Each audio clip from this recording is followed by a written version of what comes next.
Good morning दोस्तों। आज सुबह की जूम मीटिंग में 10 बजे की में आज सबका बहुत बहुत स्वागत है। और जैसा कि अभी जानवी बेटा बहुत प्यारे तरीके से उन्होंने दिया, उन्होंने मैंने उनका एक एक वर्ड सुना। सबसे बड़ी बात क्या है कि जानवी बहुत ही इंटेलिजेंट है और आने वाले समय की एचडी भी है वो। छोटी सी एचडी बनेंगी हमारी और हम उन्हें कंधों पर बिठा के लेके जाएंगे स्टेज पे। उस दिन का इंतजार है, क्योंकि बड़ा मजा आता है जब अपने लोग कुछ अच्छे उस पे जाते हैं लेवल पे, तो कंधों पे उठाने का मजा बड़ा अलग होता है। अभी तक तो हम मुजाहिद सर को, शफीक सर को कंधों पे उठाते हैं। अभी हमारा वक्त है कि हम और लोगों को भी कंधों पे उठाएंगे। जो हमारे छोटे लिटिल स्टार हैं वो बहुत अच्छा करते हैं।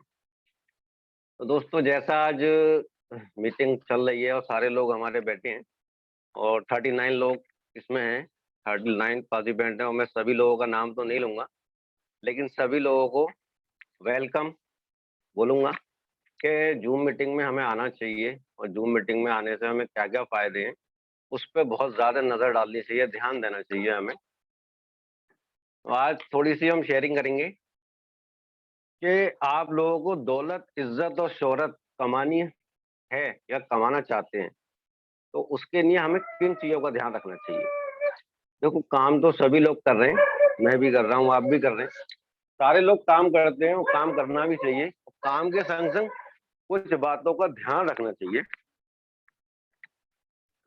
जो बहुत जरूरी होती है हमारी डायरेक्ट सेलिंग में, हमारी लाइन में। उनका हमें बहुत एहतराम करना है। जैसे सबसे पहले मैं आपको बताऊं कि सबसे पहले चीज क्या होनी चाहिए। सबसे पहली चीज होनी चाहिए कि हमें अपनी निगाहों को साफ रखना है। क्या बताया मैंने? सबसे पहले हमें अपनी निगाहों को साफ रखना है। अगर हमारा सामने वाले के प्रति नजरिया साफ है, दिल साफ है, क्लियर है, बहन को बहन समझना है, बेटी को बेटी समझना है, तो हमारे संग बहन बेटी बहुत काम करती हैं। ज्यादातर मेरी डाउनलाइन में लेडीज ही हैं। तो लोग कहते हैं कि आप इतनी लेडीजों को संभालते कैसे हैं? तो भाई, आप थोड़ा सा निगाहों को साफ रखें। अपनी निगाहों का करम रखना चाहिए, ऊपर वाले का एहतराम करना चाहिए। और अगर आप निगाहें साफ रखेंगे तो आपका कारोबार भी साफ होगा। आप उसको दिल से समझाओ, बहन बेटी समझ के समझाओगे तो वो अच्छी तरीके से समझेगी। और दूसरी बात कि हमें हमेशा सच बोलना है। सच्चाई बहुत जरूरी है। आप पता लगा कि अपने किसी बंदे को बोल रहे हो, साहब 1,20,000 में प्लेटिनम हो रही है, किसी को बोल रहे हो 1,50,000 में हो रही है, किसी को बोल रहे हो इतने में हो जाएगा, नहीं, आप उसको क्लियर बताओ। हमेशा सच बोलना सीखो। अगर आप सच बोलोगे तो इंशाअल्लाह ताला आपका काम हमेशा अच्छा चलेगा। सच्चाई बहुत बड़ी ताकत है जो हमें अपने संग हमेशा रखनी चाहिए।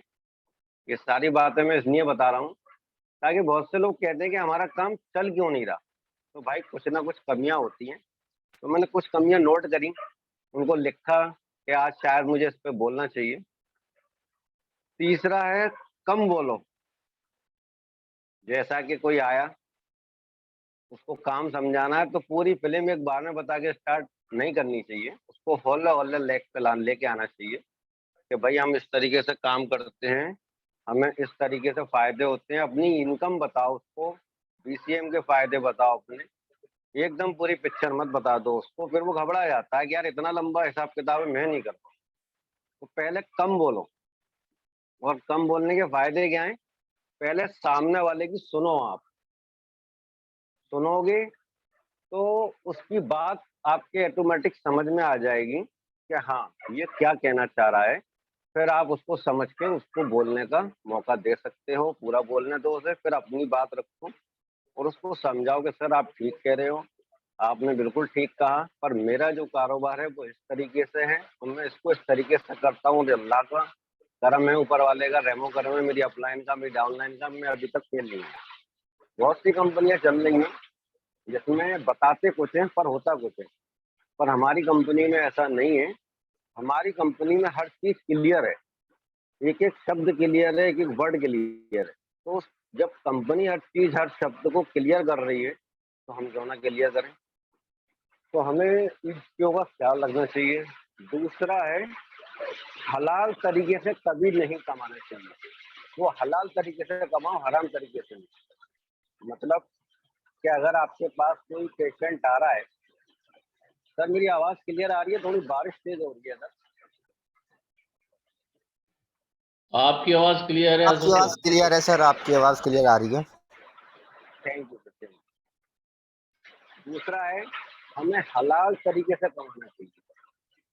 एक होता है कि मान लो कोई पेशेंट आ रहा है आपके पास, उसका आपने चेकअप करा और वो गरीब है, 500 की जगह आप उससे 400 भी ले सकते हो, 300 भी ले सकते हो। उसको समझा सकते हो कि भाई आपसे मिलने कोई बात नहीं, हम आपका चेकअप करेंगे।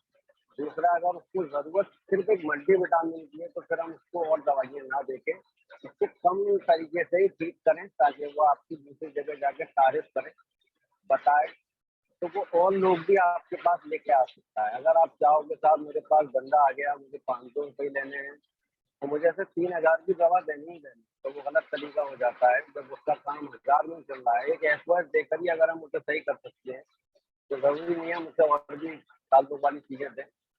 तो एक तरीका होना चाहिए कि भाई हमें इस तरीके से कमाई करनी है कि अल्लाह ताला हमारी कमाई में बरकत अता फरमाए।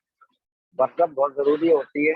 बरकत होगी तो आप पे बहुत सारा पैसा आएगा, लेकिन आप उसको एक ही बार में सोचोगे कि साहब मैं एक ही बार में पेशेंट आ जाए चीज़ें कमा लूँ, तो वो गलत तरीका हो जाता है। मेरे सक्सेस के शायद यही फार्मूले जो मैं आपको बताने जा रहा हूँ, इससे मैं बताता जा रहा हूँ, क्योंकि मैं काम बहुत अच्छे तरीके से कर रहा हूँ या नहीं कर रहा मुझे नहीं पता, लेकिन मेरा तरीका यही है कि मैं बड़े हिसाब से करता हूँ। तीसरा है, अपनी बात में सच्चाई कायम करना।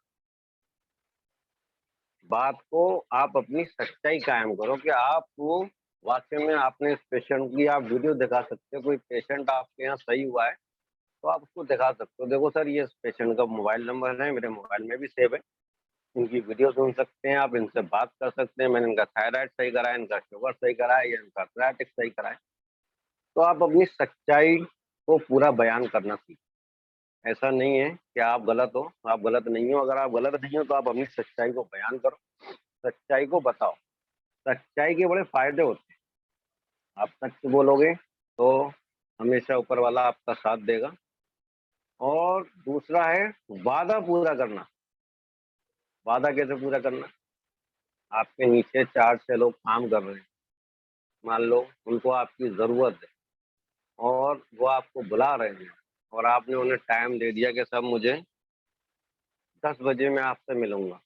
तो आपको इस चीज़ का ध्यान रखना चाहिए कि मेरी डाउनलाइन मुझे बुला रही है, उसको मेरी ज़रूरत है, या मेरा रिश्तेदार या मेरा भाई या मेरी बहन, कोई भी, मेरी बीवी, मेरे दोस्त, कोई भी अगर आपको बुला रहे हैं और आप उसको वादा कर रहे हो, तो आप पहले पूरा वादा करो कि हाँ जी, मुझे समय आना। अपना वादे पे आप कायम रहोगे तो लोग आपकी इज़्ज़त करना सीखेंगे कि हाँ, ये बंदा वाक़ई में है, जो कहता है वो करता है।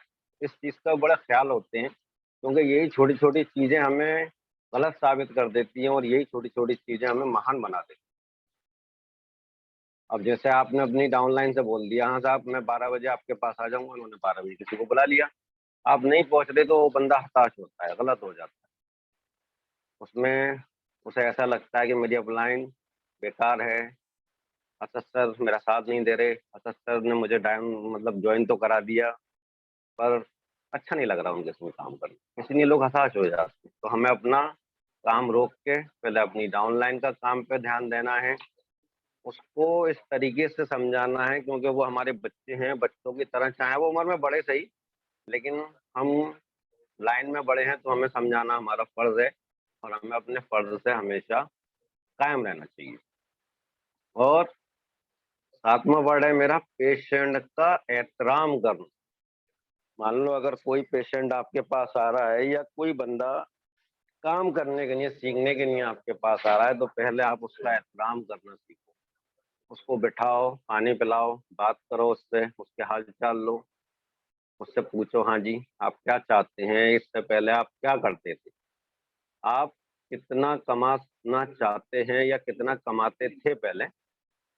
और अपनी पूरी उसकी भाषा सुनो, उसको भी मौका दो बोलने का, और अपना भी पूरा-पूरा हिसाब-किताब देखो, हाँ भई मैं इसको कहाँ तक, किस हद तक आगे बढ़ा सकता हूँ।